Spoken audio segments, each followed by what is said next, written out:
Hello, everybody.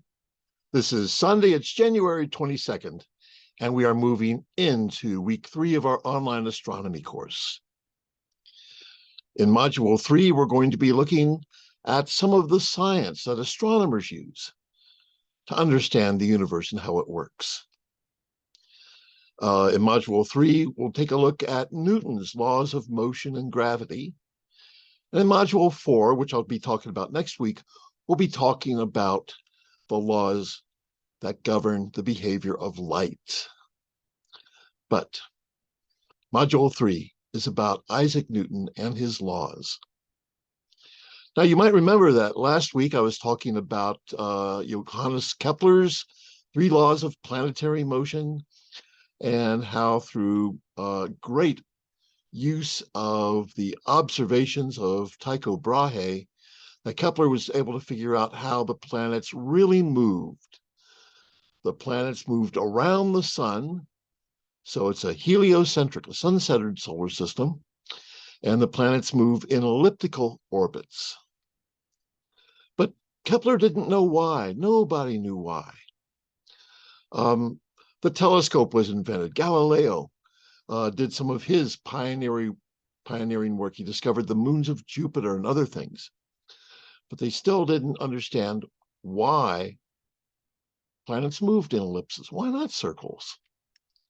And it came to Isaac Newton to explain all this. Isaac Newton was born on Christmas Day in 1642, the same year that Galileo died. And he spent his early years here, in fact, most of his years here. This is his home in Woolsthorpe, England. You can see behind me. Several years ago, we were in England. We stopped by Newton's house. He wasn't home, but we got to wander around the grounds and see his orchards of apple trees. So Isaac Newton was born here, and he grew up. He went to Cambridge University, but the plague came. The university was shut down. Newton had 18 months with nothing to do. So you might wonder, well, what would you do, if you had 18 months just not going to school? Well, Newton invented calculus. He began to investigate the laws of motion. He discovered his law of gravity. He studied optics. And so single-handedly, he laid the foundation of what is today modern physics, the science of motion that we still use in physics. We use Newton's laws of motion to send rockets to the moon. They sent the James Webb Space Telescope out, a million miles away from Earth to a stable point in space. They've sent people around the moon. They've sent spacecraft to the outer planets. So very, very successful. And that's what I want to talk about today, is Newton's laws of motion. Now, these motions really are not obvious. I mean, people knew things move, but they didn't understand why they moved. Especially, they didn't understand the role that force plays in motion. Now, what do I mean by a force? A force is just a push or a pull. So a push or a pull is a force. And what do Newton's laws say? Well, Newton's first law is counterintuitive because people used to believe that you had to keep pushing something to keep it moving. I mean, you can imagine how long horses had been drawing carts through the streets, pulling carts through the streets. And if the horse stopped pulling, the cart would come to a stop. You're in a supermarket, you're pushing a shopping cart. You stop pushing that shopping cart, it stops moving. So people believed that you have to keep pushing something to keep it moving. And Newton says, no, that's wrong. So Newton came up with his first law of motion. He had three laws of motion. His first law says an object at rest remains at rest. Well, that's no surprise. I mean, if I just hold out my hand here and I put this little bust of Newton on it, it's at rest. It stays at rest. Things stay where we leave them. Now, Newton went on to continue his first law. An object at rest remains at rest, and an object in motion remains in motion at a constant speed in the same direction. So if something is moving in a certain direction, at a certain speed, it will keep moving in that same direction at that same speed. And maybe you've seen something sliding on ice. If you've ever seen curling or just thrown a rock across a frozen lake, you know that rock will just keep moving and moving and moving until it hits the other side. Now there's a clue. Hits the other side. What happens when it hits the other side? The force of hitting that snowbank on the other side stops the rock. So Newton's first law is that an object in motion remains in motion, and an object at rest remains at rest, unless it is acted upon by an unbalanced force. Now, let's take a look at Newton sitting on my hand again. So here's Newton sitting on my hand. You can ask, what forces are acting on Newton? Well, gravity is pulling down on this. And you can tell that because if I remove my hand, it'll just fall. Now, but why doesn't it fall? Because my hand is pushing up. So the two forces that are acting on Newton here are in balance. The downward pull of gravity is balancing the upward force of my hand. And so Newton remains at rest.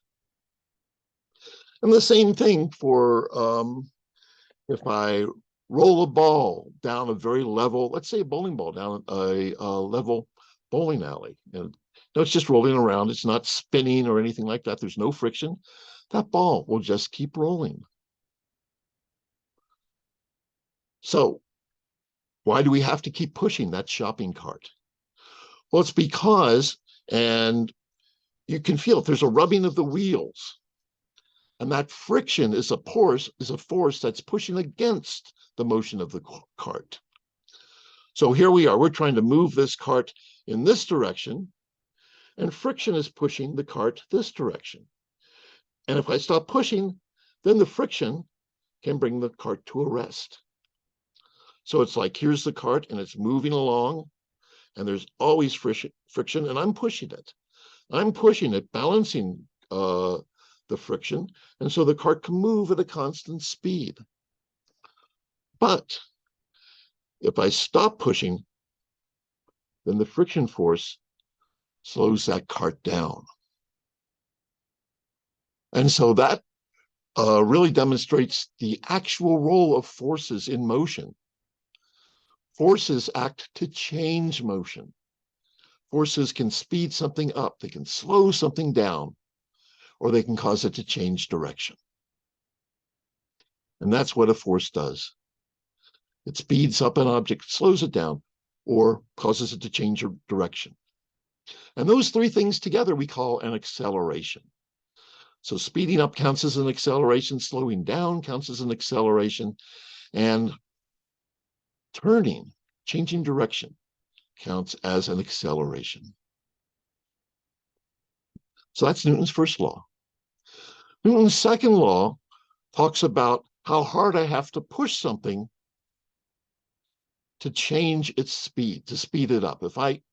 Let's say that there's a bowling ball hanging from the ceiling and a little billiard ball. So there's a little billiard ball hanging from the ceiling, and then there's a big bowling ball hanging from the ceiling, okay?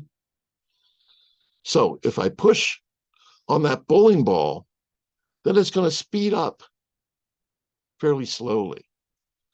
But if I use the same force, to push on that billiard ball, it's going to start moving a lot more quickly. In other words, it's easier to push something with less mass and harder to push something with more mass. And so Newton's second law tells how much acceleration you get, how much speeding up, how much slowing down, or how much changing direction you get for a certain force. And it says that the acceleration is equal to the force you apply divided by the object's mass. The more mass there is, the less acceleration you get. And what is mass? Mass is just the amount of matter that is in an object, the amount of stuff that is in an object. It's related to both a number of atoms, how much each atom weighs, and how tightly those atoms are packed inside the object.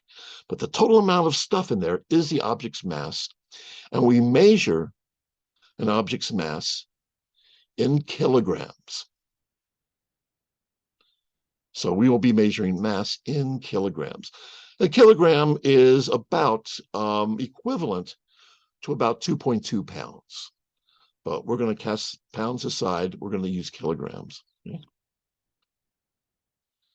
So, and we'll be dealing with masses of the planets and the suns in kilograms.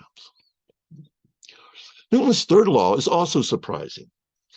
And thank goodness that Newton's third law works, because it's how rockets work in outer space. Now, you may have had the experience of maybe at the end of a concert, or maybe you've been in a subway or someplace like that, and you're trying to get in a subway car and everybody else is trying to get out, and you're all pushing and shoving against one another. Well, Newton's law has to do with that. Newton's law says that if I push you, you push me back just as hard. You can't push back any stronger or any weaker than I'm pushing you. And that's a surprising law. But again, there's a little experiment you can do. And that is, if you take a rubber band, here's a rubber band. I'm just going to loop it around my thumbs. Okay. And I'm going to stretch out that rubber band. As I stretch it, I notice that the force of the rubber band pulling my thumbs is the same. It's the same regardless of how much the stretch is. It's the same regardless of whether one or both of the rubber bands is moving. It's the same regardless of how I move these rubber bands around. And I always feel the same force on my thumbs. Always the same force. So if one object pushes another object, then the pushed object, the object that's being pushed, pushes back with the same strength force, but in the opposite direction. And that's how rockets work in outer space. A rocket, the rocket's engine pushes fuel out the back of the rocket,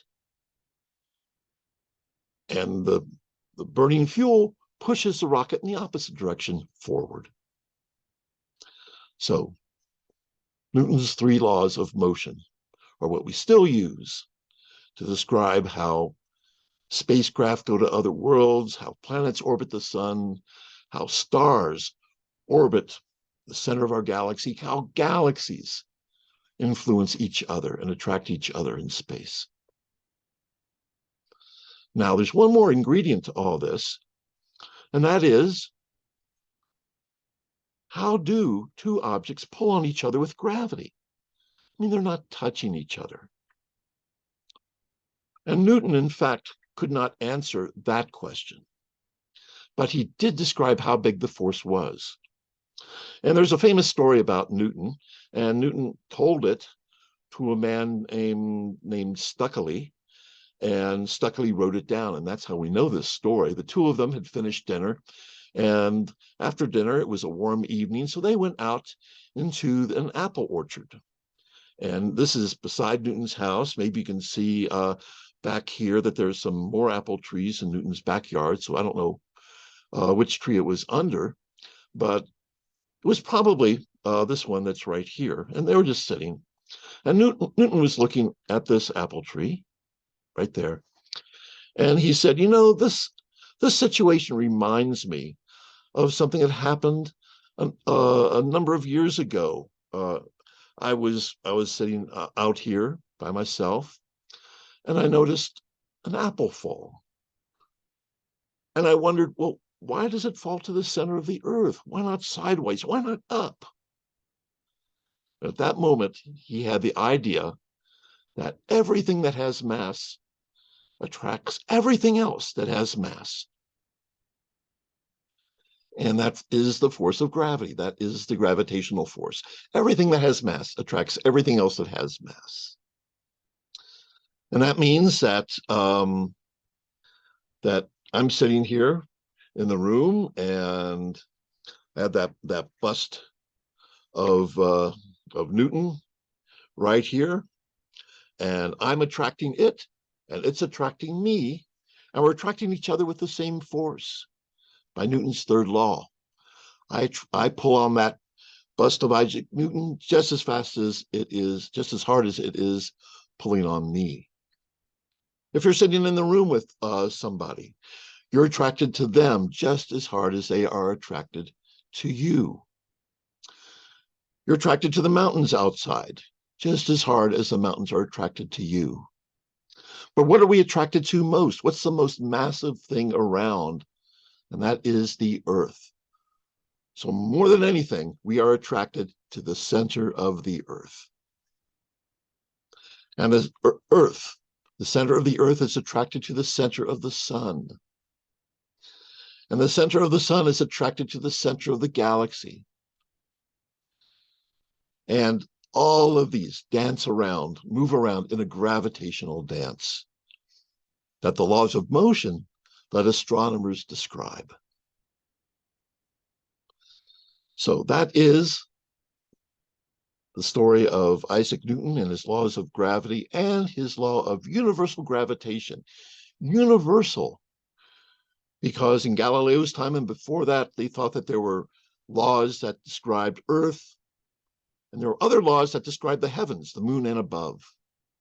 But no, the same laws, says Newton, apply everywhere.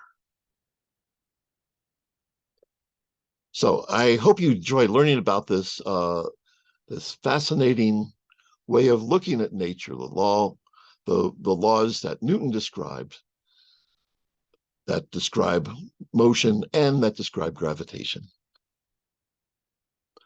Well, before I go, let's pull up Stellarium here.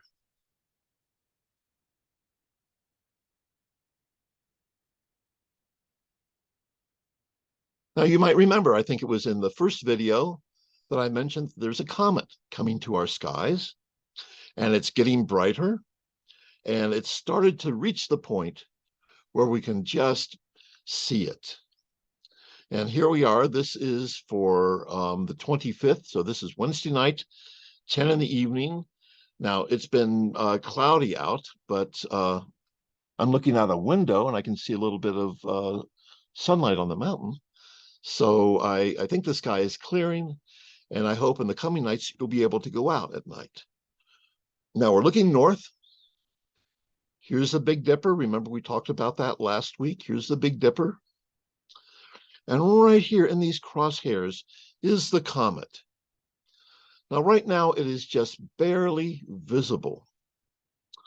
But if you want to see it, here is, again, the Big Dipper. Here are the pointer stars in the Big Dipper. Remember, you can take the pointer stars and go straight over to the North Star. So here's the North Star. Here is Dubhe. Dubhe is Utah's state star. And here's the comet, and they make a nice triangle in the sky. So if I was going to look for the comet, I haven't yet because it's been cloudy, but I'm going to go out at night with my binoculars. I'm just going to scan this area of the sky. I can imagine this triangle and take a look for it. I can also start at this star in the handle of the Big Dipper and just go a little bit over here in a westward direction toward, I'm moving toward the north, really, toward the north, and scan the skies and see if you can glimpse this comet. Let's see if I can zoom in on it here. I think I can do that. So I'll just move it around to the center of the screen and let's zoom in. Because if you see it, it has this greenish color. So it doesn't have a spectacular tail at this point. Well, it does have a tail, but it's really fairly faint, but you'll be able to see it perhaps with a good pair of binoculars.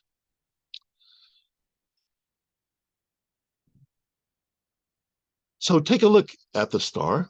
Now, notice that I have the comet entered into Stellarium. The comet's name is C/2022 space E3, and then in parentheses, ZTF. If you do a search on Google and ask, how can I enter this comet into Stellarium, they'll give you a set of instructions on how to do that. And if you can't find those instructions, just send me an email and I'll be happy to send you the instructions for how to put this comet in Stellarium so you know where it is night by night, because its position will change night by night. It's going to get a little bit higher, and then in February, it's going to get lower fairly quickly.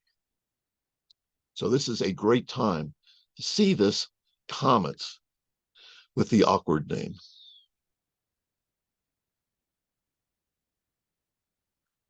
Anyway, I will let you know next week if I did manage to see the comet. Maybe I'll have a picture of it. And I hope you enjoy learning about Newton's laws of motion and his law of gravity. Next week, we'll talk about light. And until then, I will hope you have a good week, and I will see you then. Bye-bye.